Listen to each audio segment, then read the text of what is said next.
the awakening of the heart seemed to be a whole different way of being. Yeah. And it's almost like moving from the discovery of initially trying to know everything and follow the right way to do it and even try to meditate, to the unhooking that it led to a not knowing. Yeah. And then the not knowingness, there was a tremendous freedom of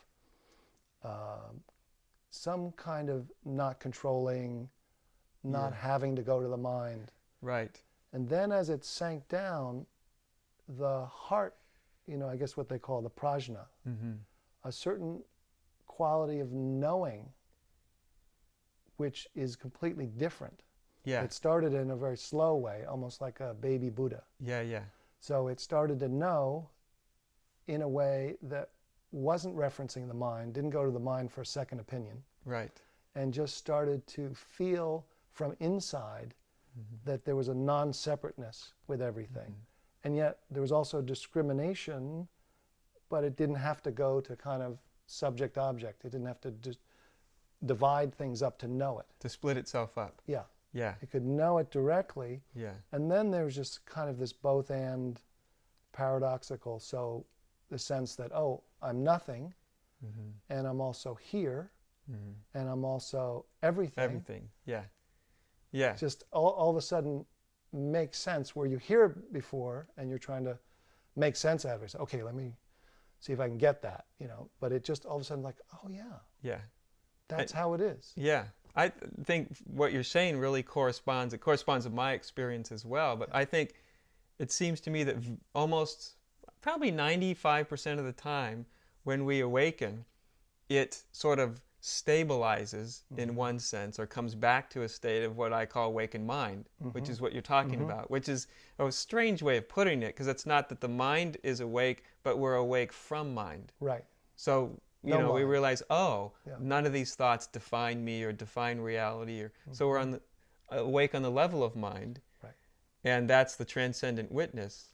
Right. And then as you described it wonderfully, then eventually it starts to come into the heart or the emotional body, and that's where most human beings run into a lot of resistance, because even when you're awakened from the level of mind, we're often not awakened.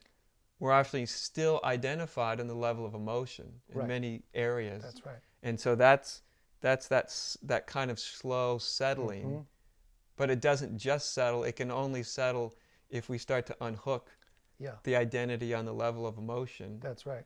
And then, as you said, as we do that, then it's almost we're awake on the level of heart, or from the emotional body. So when we're not identified with the emotion, it's I think I've always found it really interesting when you're not identified on the level of emotion, then or feeling, you're not finding your sense of self through that and all the conflict.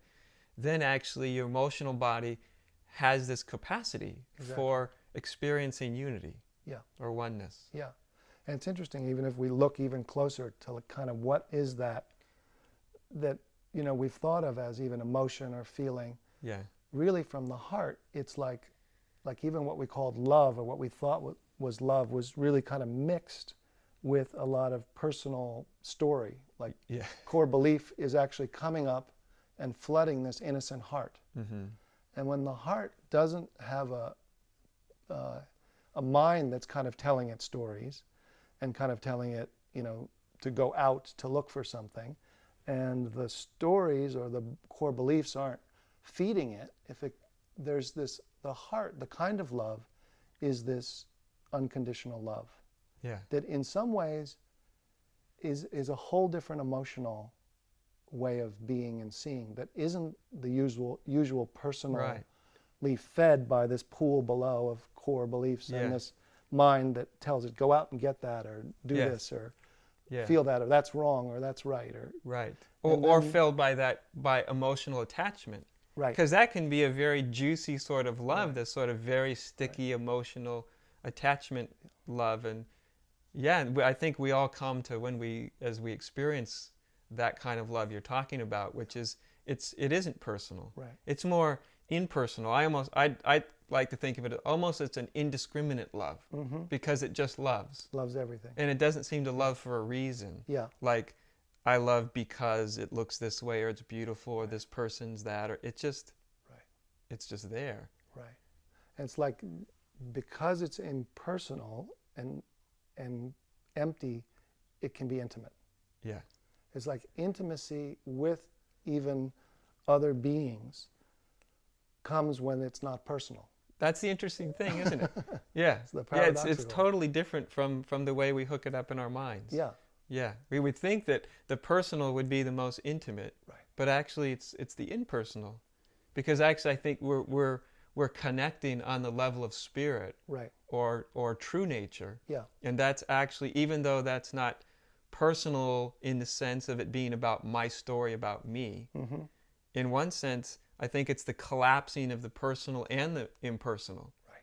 We call it like impersonal, so we don't define it as that sticky, separate kind of attachment. But it's not the opposite either. It's not away from. Right. It's like the collapsing of the two. That's why it's a funny experience, because it's totally impersonal or totally unattached. Yes. And yet it feels absolute intimacy. Yeah. Absolute connectivity. And there's almost like a seeing. It's almost like the eyes become connected instead of to the brain. They hook up to the heart. Yes. And there's almost like a seeing. So even like being with somebody or seeing somebody, it feels like you're seeing them from the heart without a mind in front. Yes. Without all the beliefs and projections and fears and worry about what they might be thinking, or I'm thinking, or who they are. It's almost like an intuitive connecting of spirit.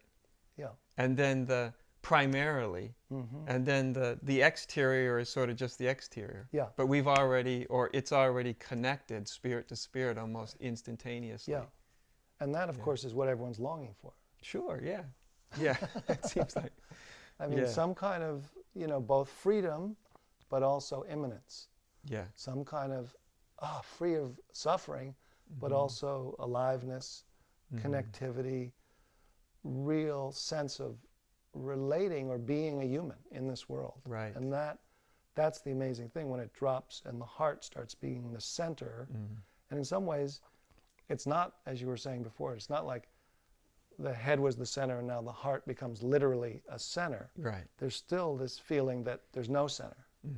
But it's almost like formlessness comes into contact, and like each breath creates a human, and then it sees itself out there. Yeah.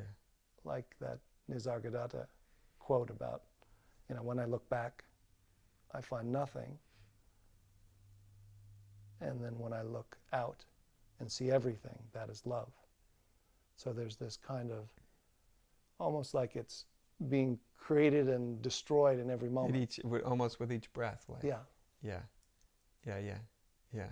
And it seems to me also that there's also a quality of this what we're talking about, love, or more awakened on the level of heart, that also has to do with how can we say it's very well, it's when awakening also starts to become ordinary, in the sense. Right. Like the very ordinariness of human existence is an expression of the absolutely extraordinary. Right. And yet we can say extraordinary, but still it's that experience of ordinariness, which is sort of extraordinary. Yeah.